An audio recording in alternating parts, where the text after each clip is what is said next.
നമസ്കാരം. ഏറെ അപ്രതീക്ഷിതമായിരുന്നു പശ്ചിമ ബംഗാൾ ഗവർണർ സ്ഥാനത്തു നിന്നുള്ള ഡോക്ടർ CB ആനന്ദബോസിന്റെ രാജി. ആനന്ദബോസിന്റെ അപ്രതീക്ഷിത രാജിയും അതിന് പിന്നാലെയുള്ള രാഷ്ട്രീയ നീക്കങ്ങളും ഇപ്പോഴും അജ്ഞാതമാണ്. പശ്ചിമ ബംഗാൾ ഗവർണർ സ്ഥാനത്തു നിന്നും മലയാളിയായ ഡോക്ടർ CB ആനന്ദബോസ് അപ്രതീക്ഷിതമായി രാജിവെക്കുകയായിരുന്നു. കാലാവധി പൂർത്തിയാകാൻ 20 മാസം ബാക്കി നിൽക്കെയാണ് ആനന്ദബോസിന്റെ മടക്കം. തമിഴ്നാട് ഗവർണർ RN രവിക്കാണ് ബംഗാളിന്റെ താൽക്കാലിക ചുമതല നൽകിയിരിക്കുന്നത്.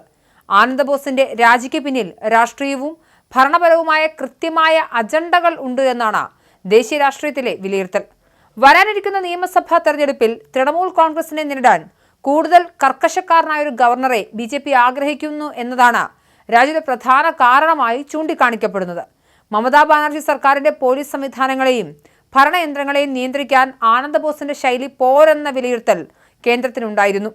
തമിഴ്നാട് മുഖ്യമന്ത്രി MK സ്റ്റാലിനുമായി നിരന്തരം ഏറ്റുമുട്ടുന്ന RN രവിയെ ബംഗാളിലേക്ക് കൊണ്ടുവരുന്നത് മമതയ്ക്ക് എന്തായാലും കടുത്ത വെല്ലുവിളിയാകും. അതേസമയം ആനന്ദബോസിന്റെ രാജിക്ക് പിന്നിൽ മറ്റൊരു സാധ്യതയും കൽപ്പിക്കപ്പെടുന്നുണ്ട്.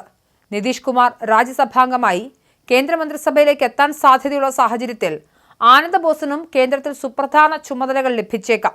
കേരളത്തിലെ NSSുമായി ആനന്ദബോസ് അകൽച്ചയിലാണ്. ആനന്ദബോസ് പശ്ചിമ ബംഗാൾ ഗവർണറായിരുന്ന കാലയളവിൽ NSS നേതൃത്വവുമായി അത്ര അടുത്ത ബന്ധം പുലർത്തിയിരുന്നില്ല എന്നും വിലയിരുത്തലുകളുണ്ട്. മന്നം സമാധി വിവാദം BJPക്ക് തലവേദനയാവുകയും ചെയ്തു. BJP-NSS ബന്ധമാണ് മറ്റൊന്ന്. NSSനെ BJPയുമായി അടുപ്പിക്കാൻ ആനന്ദബോസിന് ഒരു പാലമായി കേന്ദ്ര നേതൃത്വം കണ്ടിരുന്നുവെങ്കിലും ആ ദൗത്യം വേണ്ടത്ര വിജയിച്ചില്ല എന്നൊരു നിരീക്ഷണം രാഷ്ട്രീയ നിരീക്ഷകർക്കുണ്ട്. NSS general secretary G. Sukumaran നായരുമായി ആനന്ദബോസ് പുലർത്തുന്ന അകൽച്ച ഇതിന് തടസ്സമായെന്നും പറയപ്പെടുന്നു. ആനന്ദബോസിന്റെ രാജിക്ക് പിന്നിൽ BJPക്ക് NSSുമായുള്ള ബന്ധം മെച്ചപ്പെടുത്താനുള്ള നീക്കമുണ്ടോ എന്ന ചോദ്യവും പ്രസക്തമാണ്. അദ്ദേഹത്തെ ഗവർണർ സ്ഥാനത്ത് നിന്ന് മാറ്റുന്നതിലൂടെ NSS നേതൃത്വത്തെ പ്രീണിപ്പിക്കാൻ BJP ശ്രമിക്കുന്നുണ്ടോ എന്ന സംശയവും ഉയരുന്നുണ്ട്. എന്നാൽ ആനന്ദബോസിൽ മറ്റ് ചില ലക്ഷ്യങ്ങളുണ്ടെന്നും വിലയിരുത്തപ്പെടുന്നു. കഴിഞ്ഞ നിയമസഭാ തെരഞ്ഞെടുപ്പിൽ സ്ഥാനാർത്ഥിയായി പരിഗണിച്ചിരുന്ന അദ്ദേഹത്തെ അടുത്ത തെരഞ്ഞെടുപ്പിൽ കേരളത്തിൽ സജീവമാക്കാനും BJPക്ക് പദ്ധതിയുണ്ടത്രേ.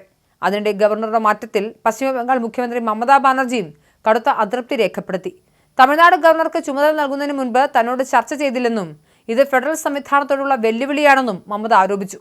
എന്നാൽ ഭരണഘടനാപരമായ നടപടികളിൽ മുഖ്യമന്ത്രിയുമായുള്ള ചർച്ച അനിവാര്യമല്ല എന്ന നിലപാടിലാണ് കേന്ദ്ര ആഭ്യന്തര മന്ത്രാലയം.